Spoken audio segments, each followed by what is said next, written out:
Good evening. You're either watching or listening to Redwood Wonk. My name is Eric Kirk. I'm with David Frank. We are talking national political news of the day, and we're going to start with Trump saying that he's not going to honor the NATO treaty, the North Atlantic Treaty Organization, which I forget how many members they have right now, but it is an association of countries that back in the 1950s came together, maybe even the late 40s. I'm not remembering at the moment, but they basically announced that if the Soviet Union or anybody attacked any one of them, that the rest would come to its aid, that country's aid. And this has been in place without question for a long time.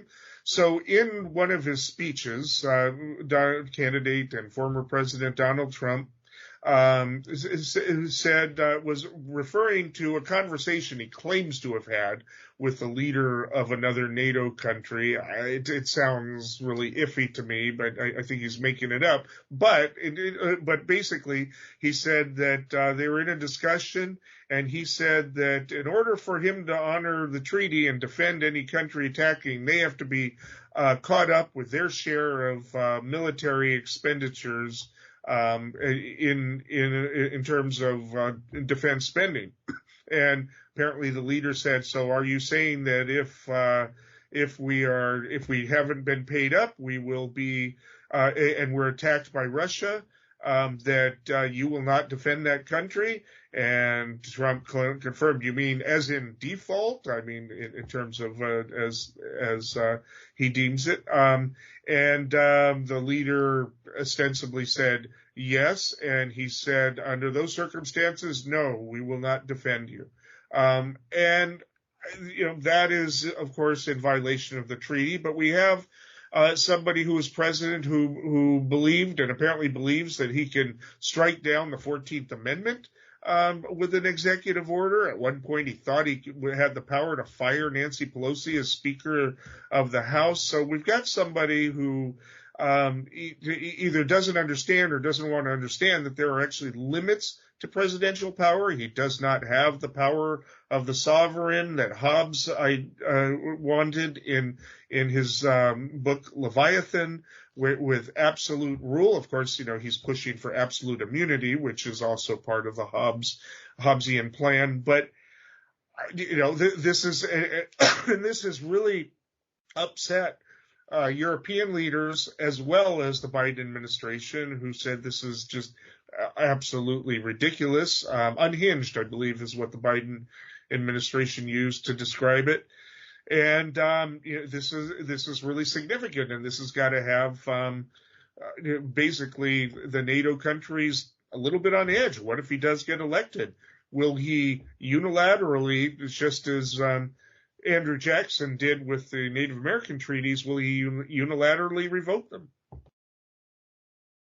It's a wild scenario to imagine, considering people that know about history. The post-World War II era is basically defined by the Atlantic Treaty and the alliance between Europe and the United States. I think bigger picture in this scenario, besides the provocative nature of Trump's speeches and his position, is what's actually true and not true. So for the most part, when you fact check his whole, not just the facts, but even the implications and the context, he's wrong about all of it, really. So it's performative. He's playing a character in his own reality TV show, but unfortunately, it's the future of the world is at stake. So what do I mean by that? To be clear, it's not a low stakes problem. Lieutenant General Keith Kellogg was one of his national security counselors. I think he was the chief of his national security counselor. He's actually come out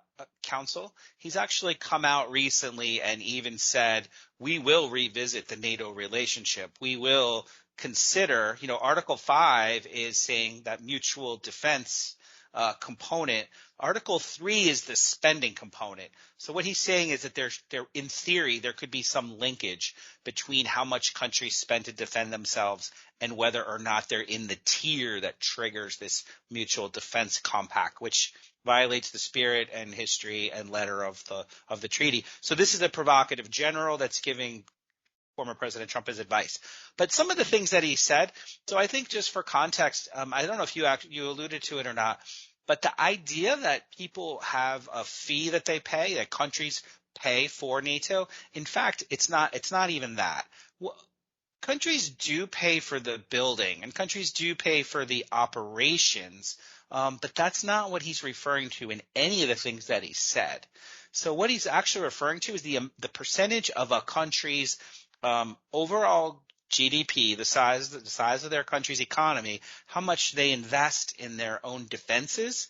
And the idea is that they're going to spend, 2% or more. So this has been an ongoing conversation going back for a long time.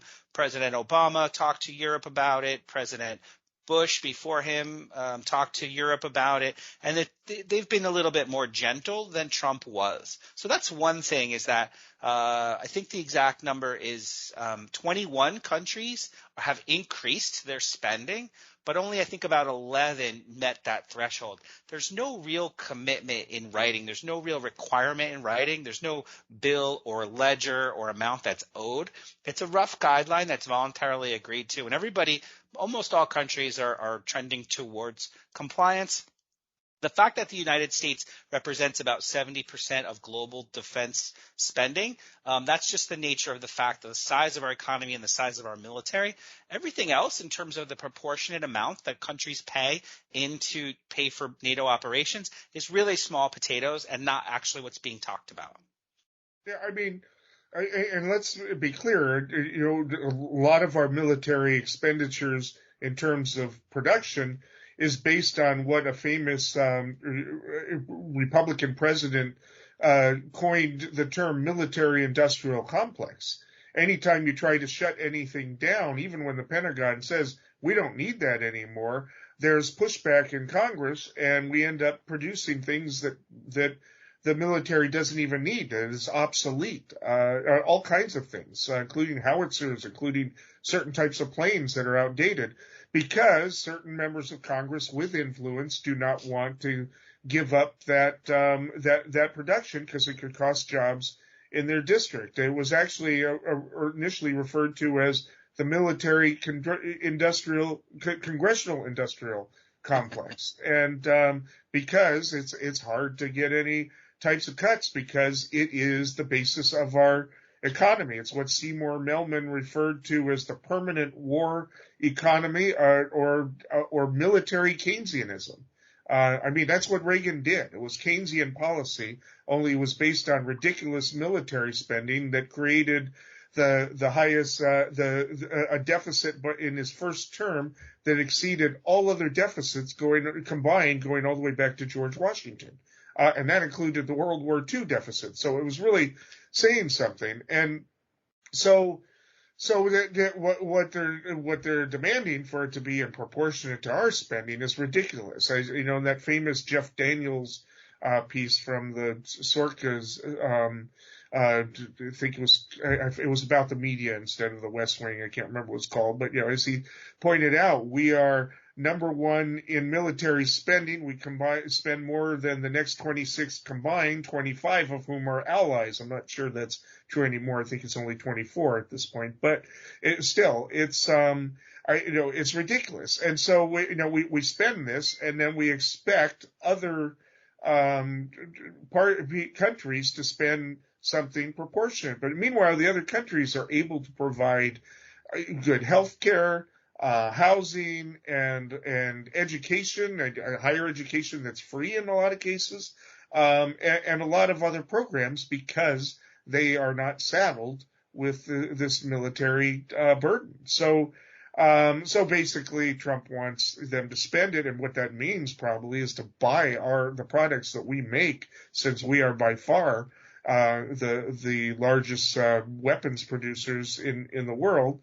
And I think that's what's behind this. Now, would he actually violate the treaty and not come to the defense? We don't know. We know what what he says and doesn't say about the Russian-Ukraine conflict, and we know who he identifies with. The guy in Hungary And some of the others who are a bit different, but he doesn't seem to get along with genuine people with democratic sentiments in places like Scandinavia or even England or Britain. So, but it is a little scary. But it also has it reflects an authoritarianism in that he's even threatening to do this. That he basically thinks that he is above the law, or he doesn't bother to understand the laws to which he is bound.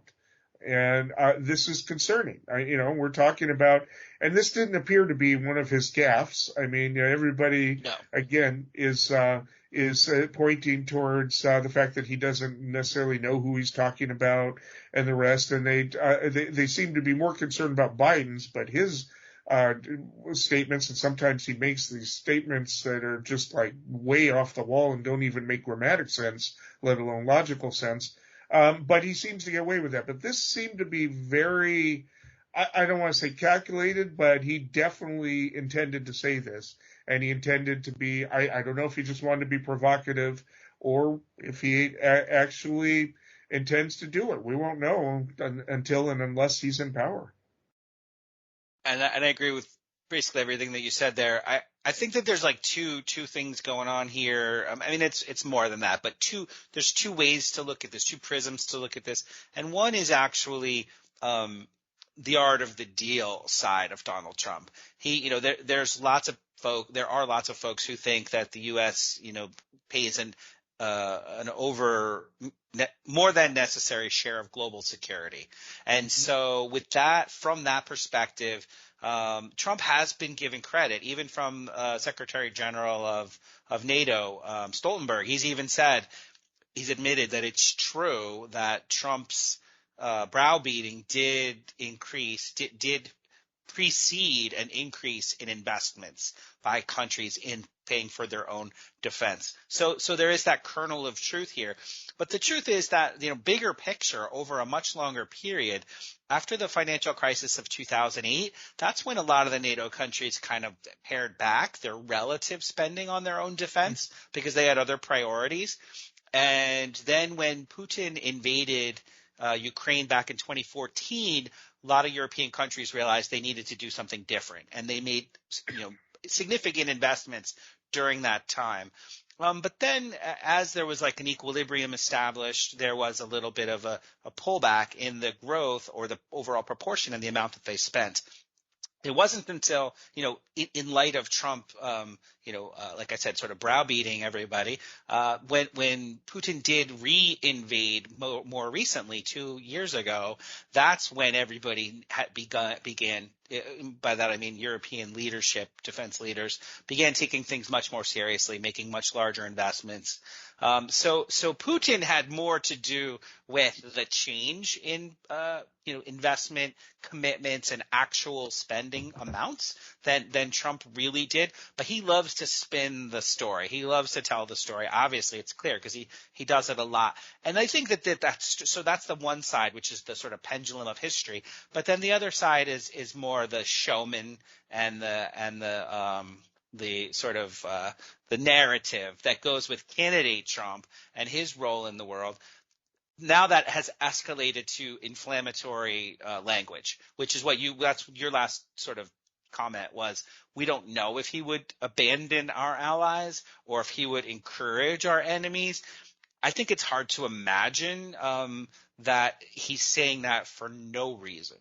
But that said, the defense of our country is something that's extremely serious, and it's more likely than not that he's saying these things to be provocative. But he also has a general disposition, or at least publicly facing disposition, to be highly critical of globalism,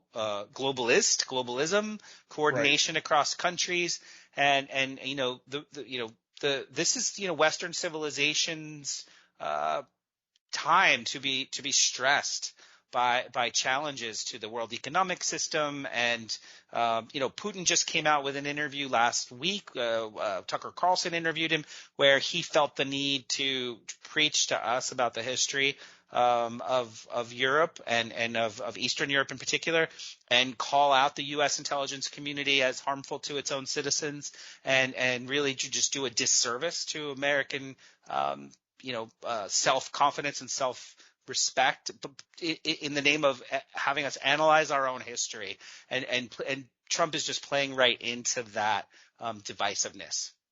Yeah, I mean, again, this is I believe this is part of the sort of America First aspect of his ideology, or the ideology that he is peddling, and it is reminiscent of the America First, or the anti-interventionism of conservatives of the 1930s.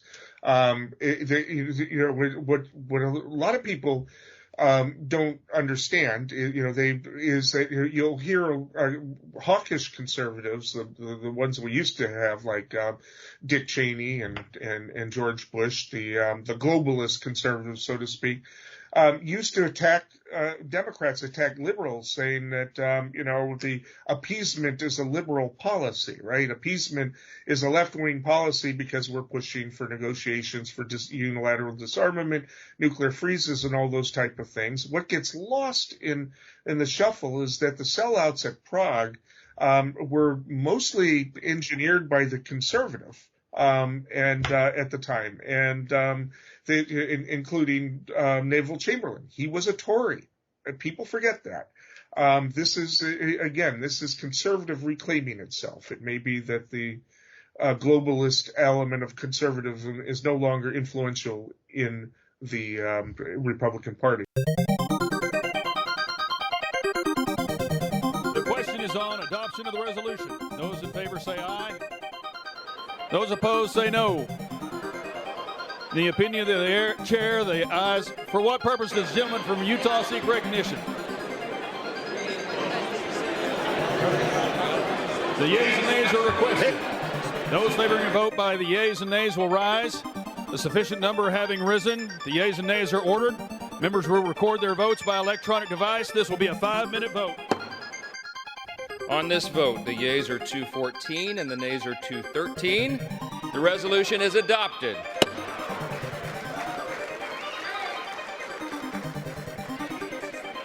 Pursuant to Section 2A of House Resolution 996, House Resolution 995 is hereby adopted.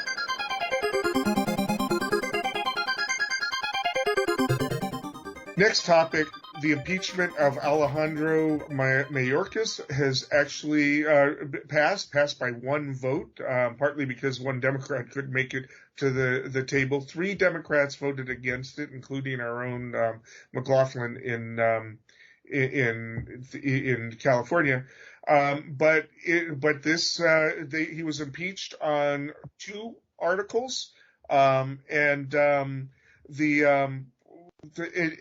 one of them is basically for high crimes and misdemeanors in his failure to basically maintain a closed border, and secondly for his border policies putting agents and Americans in jeopardy of COVID, of all things, which is really kind of interesting. I mean, they certainly aren't going to want to pass policies in this country that prevent the spread, but they are more concerned about the spread coming from the southern border for some reason. So at any rate, the articles of impeachment include his failure to continue building the wall. He canceled the contracts. Well, that's what elections are about. Of course, Biden campaigned. There was no secret in his campaign that he thought that the wall was a bogus approach to the border. And so, no, he wasn't going to finish that. That was something Trump pushed and managed to get through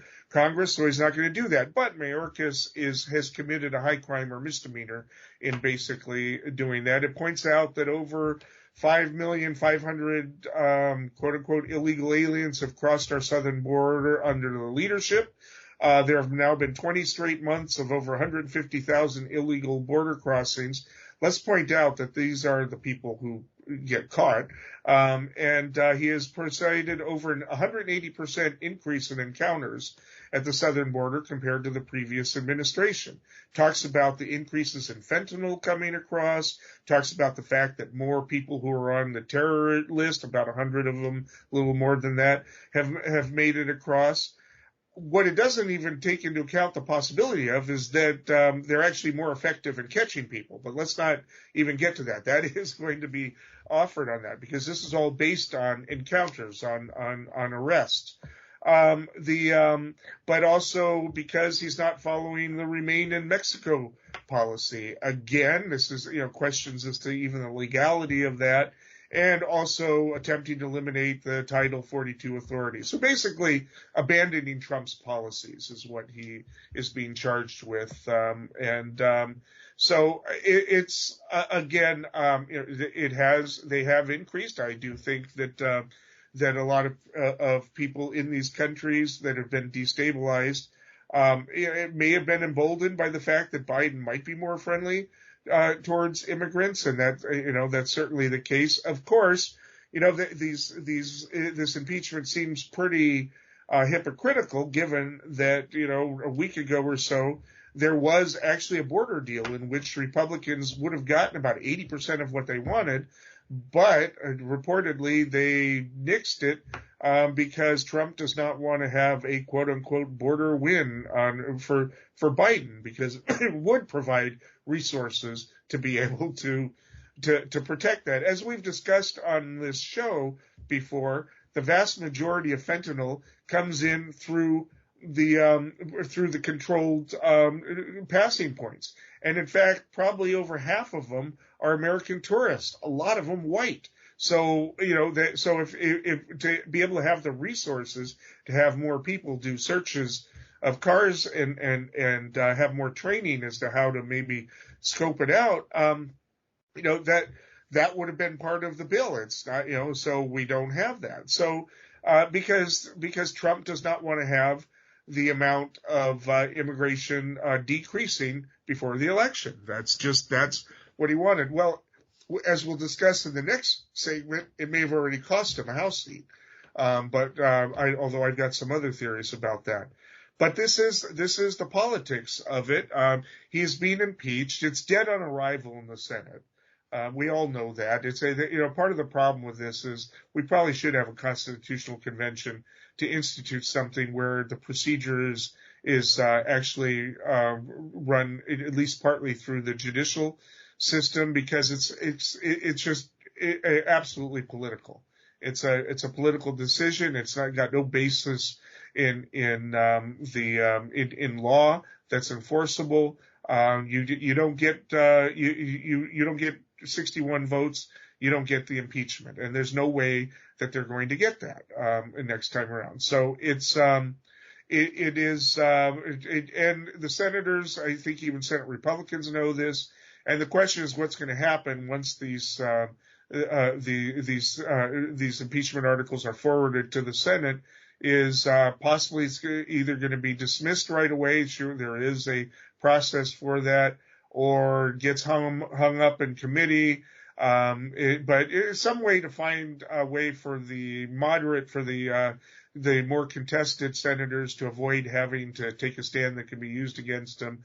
But it's not going to get anywhere. It's a political stunt, and it may backfire if the Democrats are effective in their message and turning the whole discussion around on the Republicans, because they failed to pass a border bill that was pretty much everything they wanted.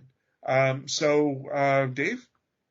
Yeah, thank you for that setup. That was really comprehensive. And so I'll take a 30,000 foot view first, which is that I think this is part and parcel of immigration and border security taking not just kernels of truth, but for lack of a better word, it's a humanitarian crisis. To have the escalation in people coming through as the dangerous routes that they take, that it is a real problem that needs real solutions. But the reality of it is that it has been a political theater, team building exercise going back to when Trump first ran for office.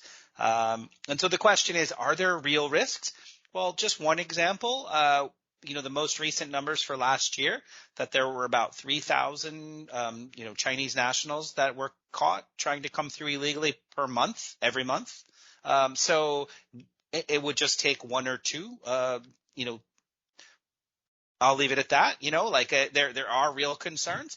But realistically, when we went from the policy of COVID lockdown and extraordinary executive powers were exercised in the name of public health, that's where the transition occurred between the Trump administration and the Biden administration.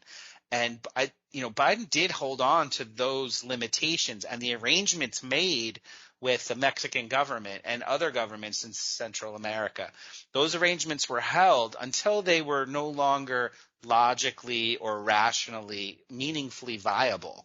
And so the question is, we did need to revert to our standard legal system that was, people were highly critical of it, but that's our system. Those are our laws. Even Senator Langford said, he's the Republican senator who negotiated for the bipartisan bill that would have included border security and foreign aid. He even said that the House decided this was a priority, passed legislation, H.R. 2, with their wish list of draconian measures. They said that was necessary. Congressional action was necessary. But when the House decided not to pass that combined bill, they said, well, it's because Biden isn't doing enough. He has the power. He doesn't need new laws. He should be doing more. Well, there's no longer a COVID emergency. He couldn't continue to use the existing legal structure. So that bill was negotiating some, arguably highly controversial policy changes to really treat the issue with the seriousness it deserved. We deserve a comprehensive, immigration overhaul, a grand compromise, but neither side, particularly the Republicans, to be fair, has engaged in that recently. I think President Biden did wait a long time to roll this out as a priority because it was linked to Ukrainian foreign aid, which is an unfortunate development in this process. But to circle back to that, what we're talking about here, Homeland Security Secretary Mayorkas, he was sort of caught in the crossfire as a target. You couldn't impeach Biden for this, so let's impeach somebody else. And this was the first time that there's been an impeachment of a secretary level staff member since basically the Civil War era, post-Civil War era. It's a hugely significant technique to use, but it's unfortunate that it was for theater. And we've heard that from both parties in the Senate. So, for example, the leader, Schumer, Majority Leader Schumer, he just said it's a sham and an embarrassment. Those were direct quotes. And this is one I think is important. House Republicans failed to produce any evidence the secretary committed any crime. House Republicans failed to show he has violated the Constitution. House Republicans failed to present any evidence of anything resembling an impeachable offense. So that's the reality of it, which means that the Senate is not going to pick this up. The Senate is going to have this discharged in any sort of functional way. And I think there's a bipartisan acceptance. A lot of Republicans in the Senate feel the same way, that the sooner they could get this behind them, the better. Yeah, I want to actually be clear on this, because it's not only that they didn't present evidence, they didn't even present argument of an impeachable offense. That is, it's one thing if you make allegations that you can't back up with evidence, but when your very allegations don't even add up to a crime or misdemeanor as defined as understood by the Constitution, it doesn't make sense. In a regular court of law, if a complaint like that was filed, the defense would very likely file what's called a demurrer, which is basically to say, in your complaint, even if everything you say is true, you still don't have a cause of action here. So you got to go back and rewrite it. But they didn't even allege anything that is actionable as anything even remotely defined as a high crime or misdemeanor. So it's when it's completely a policy decision, it obviously wouldn't survive in court. But again, this isn't court. This is about theater. This is about playing to the base, and of course when the Senate shuts it down, if it's bipartisan, they're just going to say it's rhinos and Democrats combined, and yeah, it is going to be shut down. Everybody knows it, but it's something that one thing that they might regret is that it's now going to be used. There 3 Republicans voted against it, but there's still anywhere from 30 to 40 close races, and it's going to be used against those Republicans. It's like you didn't even get a trial out of this, right? You just you did this. You voted to kill the border bill. They've got to be sweating it out because one of those very type of candidates lost yesterday. We'll talk about that, but they've got a serious problem here in that this is basically raw meat for the hardcores, and it's putting the moderates in a very difficult political position. But they have to go for it because if they don't get the MAGA vote out for them, they lose automatically, period. So they got a problem. Yeah, and I think the way where you were alluding to or said overtly, that's really the reality here is that fear and anger as a political strategy seems to be what's in the cards for the GOP this time around. And even when there's meritless claims, because people are responding. So, for example, I think it was the Gallup polling agency will often say, what do you approve or disapprove of this candidate? Well, last month they added, well, what specifically do you disapprove of? Why are you saying you disapprove? And when it comes to Biden, the biggest category, of course, is, I just feel that way. I don't have a specific reason. But beyond that, for the folks who did self-report that they had specific reasons, the single biggest factor, which was, I think, 19%, was immigration. And everything else, even the economy, was like an 11. That all the other categories were in the 10s or 5s or lower. So immigration is, for the people who have a strong opinion about what Biden's doing wrong, this has not just traction, but staying power, despite the lack of merits. So there's, in the existing media climate where, there's not a fair and impartial, neutral forum for kind of adjudicating, like you and I did earlier when it comes to NATO. We're just saying, hey, simply what Trump said is not even close to, it's not related to truth in any meaningful way. This is a similar sort of situation. The kernel of truth that we as a country are unfortunately not dealing with it seriously, that's true. Humanitarian crisis, that's true. But beyond that, it's really just electioneering. And no immigration law expert has ever said that there's anything that they did that's happened illegally from an enforcement perspective. It's priorities, it's funding, and it's existing asylum law that really needs to be scrutinized, and a more efficient and well-funded approach needs to be the solution. Yeah, really quickly, this is how it's going to play out in a bunch of races come the fall. There's going to be a question of the Republican candidate. What would you like to see for border policy? And then they're going to say, well, I want so-and-so. And the Democrat is going to be able to hit them saying, you had that, and you had that, and you had that, but you voted against it because you can't buck Trump.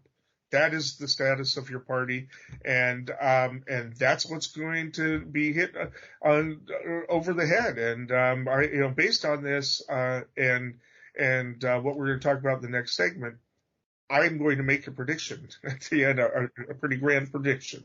So we will we'll be talking about this.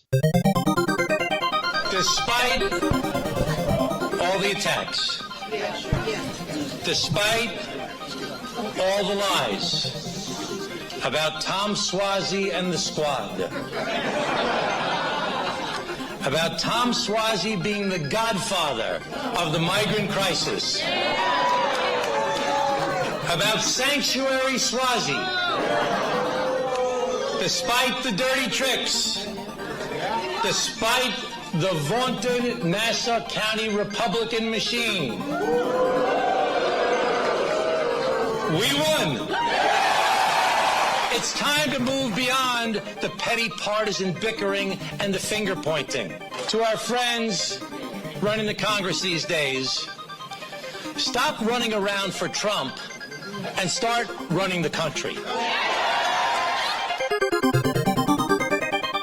Okay, there was a special election in New York District 3 yesterday, and it's just one election, one representative, but the Democrats managed to flip the seat that was held by Santos, which was somebody who was very much disgraced and was forced out of Congress.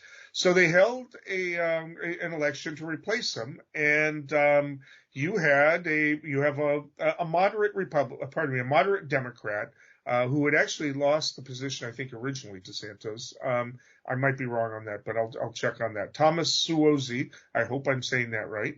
And his opponent was former Democrat, now Republican, and I'm probably going to mess up the pronunciation, Mazi Melissa Pillip.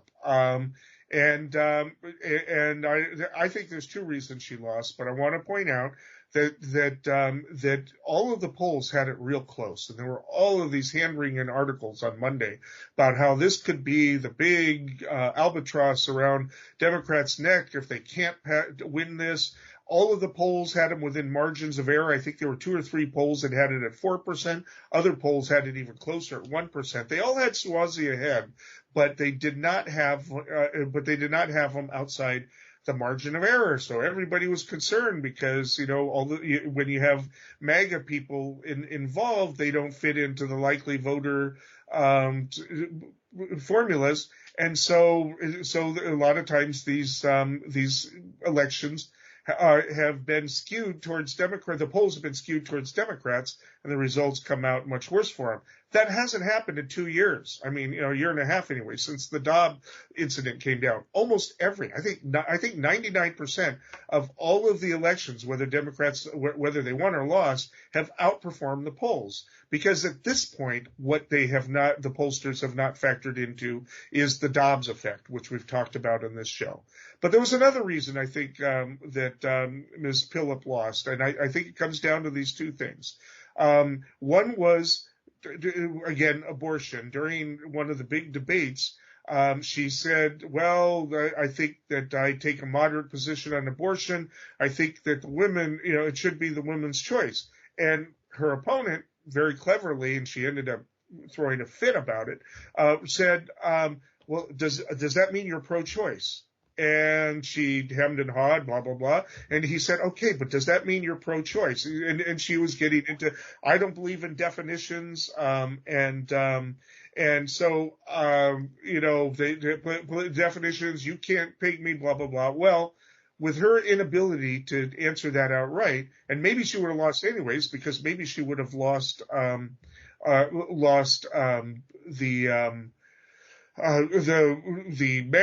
conservative voters if she said she was pro-choice, and so maybe she was just in a bind.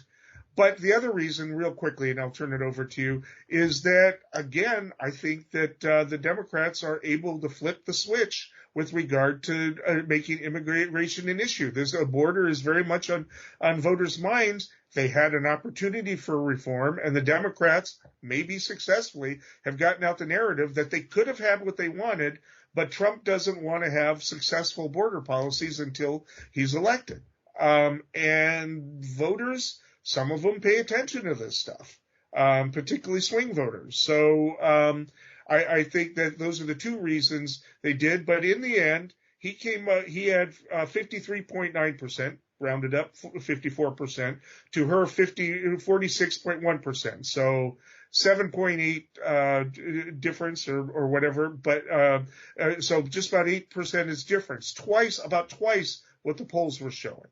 So once again, not only did he win, but he outperformed all of the polls. He was outside of the margins of errors of all of the polls. Pollsters still haven't figured this out. 538 still doesn't even acknowledge it. And yet it's the reason the Democrats held the Senate, the reason they kept it close with the House, and the reason that the Democrats are winning or outperforming polls in election after election after election. I don't see any reason to believe that that's not going to continue this year. So, what do these polls with Biden and Trump mean? Dave. So I'm not going to analyze polling at this point, but you and I'm sure we're going to do an awful lot of talking about that. But so I think this third district is I think the universe works in mysterious ways, because we are seeing an example where former Congressman Tom Suozzi, he actually had this district for 3 terms for 6 years, and then he challenged Governor Hochul to become the governor. Thank you. Yeah. And then but then, in the year that Biden won by 8%, that was like 2020. George Santos lost, and then 2022 Santos wins. It swings another 8%, swings the other direction, the pendulum, right? So Republicans are effective. Nassau County, New York, is the Republicans are, dialed into the community pulse, which is, what we talked about. People are fearful of immigration. People are fearful of crime. People were looking for something different. But now we're seeing the swing back. Now people are calling George Santos a fabulist. I think there's a list of like 8 or 10 things that he's been known to have just completely fabricated. So there's like a perfect storm situation where people in the community were really fed up with the fact that the Republican Party presented them with this candidate that was just not ready for prime time, or worse. I'm just being nice. But so who was the candidate, right? So we have this Tom Suozzi guy who's popular, saying the right thing, already known district-wide, respected. He's got strong center-right positions, specifically even commenting, calling out the squad, AOC and Rashida Tlaib, widely credited for tackling difficult issues head-on. But meanwhile, who did the Republicans put forward, and what approach did they use? Mazi Philip, she's an Ethiopian immigrant, Jewish, former Israeli IDF soldier that they kept like kind of under wraps and didn't really get her out in the public very much. They kind of went with the identity side of her rather than policies. Right. They used smears. They tried to say, everything that's wrong with Biden and what Biden's doing wrong, that's what you need to vote against. She only participated in one debate. The GOP really did think that her identity would resonate, but the reality is that George Santos had way too much baggage. Nothing there was inspiring for voters. And then just to make things even worse, to compound things even worse, there was a big snowstorm and there was a very limited turnout. So when you combine limited turnout with a lack of enthusiasm, that compounded effect really highlights that, that the approach that was taken by Suozzi, that center right. It's a very mainstream approach. Let me ask you something there. Yeah, I'll let you continue, but I want to before you lose that. You talk about the snowstorm and the low turnout. The funny thing is traditionally low enthusiasm. Off-year elections benefit Republicans because Democrats don't turn out for as many things other than the main either presidential and sometimes the Senate in between president years, the off years, but they don't turn out for these. So why did that snowstorm affect suppress the Republican vote more than it would suppress the Democratic vote? So I think the balance of power, it's a good segue to the balance of power in the House, that there's only a handful of seats up for grabs. I think it's like 18 or so nationwide. This was one of them. So Democrats had everything to fight for, and they had a very charismatic, articulate, experienced politician just saying the right things. To be fair, that's, I think I have to give credit to our producer, and engineer. There is a difference between the parties where Republicans have been preaching lately about the suspicious nature of mail-in ballots and the importance of same-day voting, whereas Democrats, generally speaking, have trust in the voting system, participate in, early voting and particularly when you know that you really want to get your piece in early, have your vote counted early. As soon as the polls close, they typically release the early voting, the people that mailed in their ballots. So you could make that splash on the headline right away. And then as the night goes on, the same day voting kind of trickles in. So Democrats sort of have a first mover advantage in counting, all things being equal. It's a marginal difference, but it's something. And then when you compound that with a snowstorm, and like I said, there was nothing in favor, no enthusiasm, no policy arguments in saying for Republicans to say, you know what, you need to really get out there and vote for this person.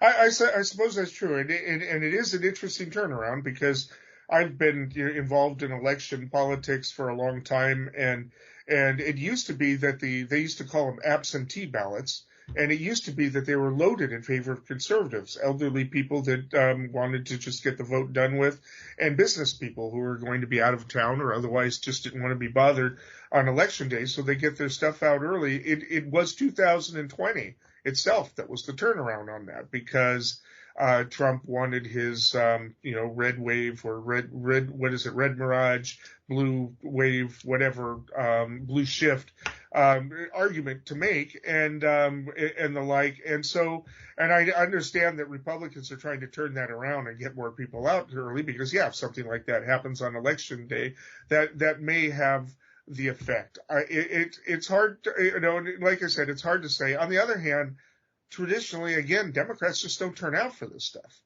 if it's in between.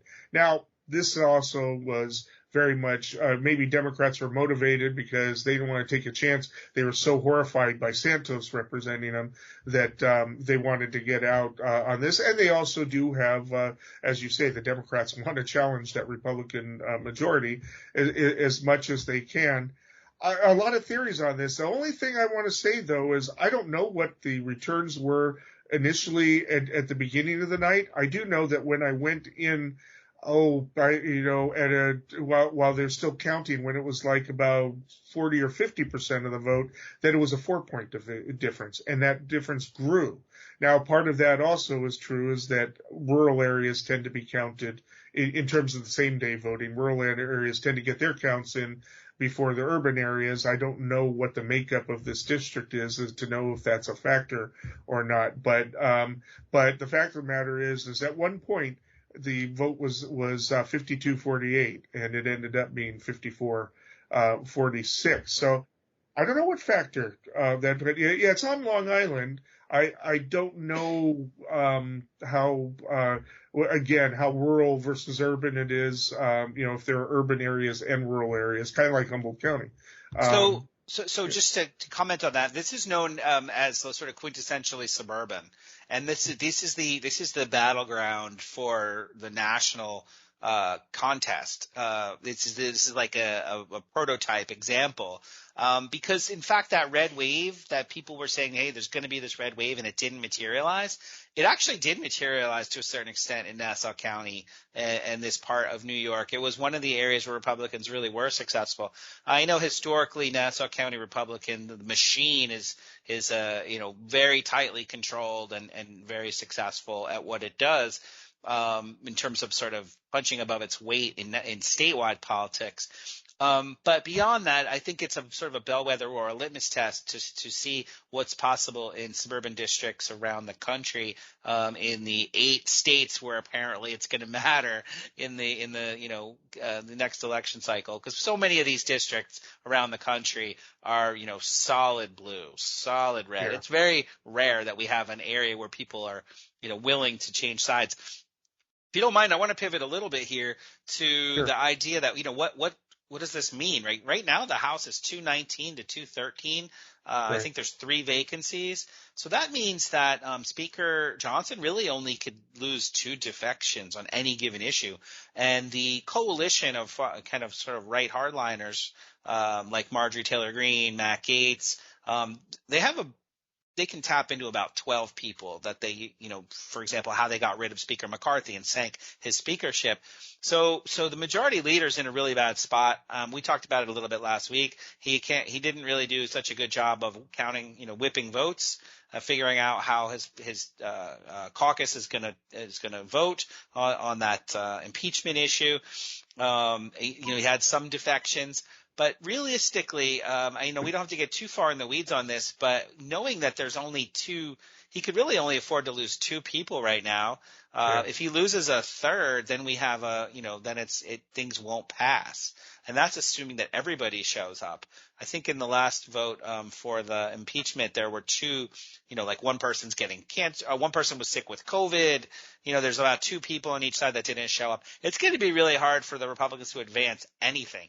So I think we may end up seeing, I know we have limited time here, we may end up seeing some really extraordinary voting techniques, procedural moves, like a discharge petition, for example, where the speaker might want to bottle something up in a committee, but some coalition of Republicans and Democrats could get together. Once they hit 218, they could get it out of committee through a discharge petition. There's a lot of technicalities about how much time they have to wait, but they can get bills to the floor by circumventing the speaker. And that's really rare. That's very rare. That might happen. Also, the rules can actually be suspended. So bills can move from committee to the floor if the speaker chooses, if it's something he's interested in doing. But then they would just need a 2/3 majority to pass. But the reason that he would do that is to outmaneuver the far right flank that we talked about. The problem is that would mean working with Democrats in an election year. So the speaker really is going to be in such a bind where if he wants to accomplish anything, it's going to have to walk a tightrope either with Democrats, which would be political suicide, or without them, which he probably can only, hope to achieve. I agree. We don't have much time left, but I did check out a map of the results, and there is a real urbanized area, population centered on the western side of this very large geographic district on Long Island. It's actually Queens. It's part of New York City. Queens, New York City. Right. And that's where and those, it does appear that those votes came in later than farther to the east on the island, which is more rural, more farming. So we'll be discussing this, but we have to end this segment now. Eeny, meeny, chili, beany, the spirits are about to speak. Are they friendly spirits? Friendly? Just listen. Well, that brings us to predictions. Dave, what do you have for us? So I think that this is going to be such an incredibly challenging year to watch as there's just dysfunction at every level within our political system, with very little chance of anything successfully getting accomplished out of Congress. Only the rarest of bills are going to make it out of Congress, and I think that we are going to see just a sort of voter rejection of leadership of both parties. So both parties are really going to be engaged in trying to get out their base. But like I mentioned in a previous prediction that I thought that we would see third-party spoilers come into play. I think in this instance, what we can expect in terms of the House, even though this climate should indicate that Republicans take over just because of the rejection of Biden administration. I think that the Republicans are so dysfunctional and so incompetent in the House right now that they're undermining their capacity to take the House. And informally, I predicted they would take it, and now I think it's theirs to lose. And I think between California and New York, the Democrats will pick up enough seats to take back control of the House. Well, that's going to be my prediction. I'm basing it on, in part, I've been leading up to this for a while, but yesterday's special election confirms it for me. I do believe that the Democrats are going to take the House. I don't know what's going to happen with the Senate. If there is nothing earth-shaking that happens in the presidential race between now and November, I give Biden a 60-40, maybe even a 70-30 chance of winning. I don't know if he's going to have a senior moment, a McConnell moment, so to speak, or something like that that changes it, but or big changes in mission. But I do think that that the Republicans are almost certain to lose the House majority, and maybe even by a large, by a 20 to 25 seat margin of victory. I just don't think the Republicans. I remember when the Republicans were like the best at play. They always outplayed Democrats in politics. They seem to have lost that, so that's my prediction as well. Well, we'll learn soon enough, and we'll be covering these races and discussing all of the possibilities. Until next time, stay informed and stay engaged.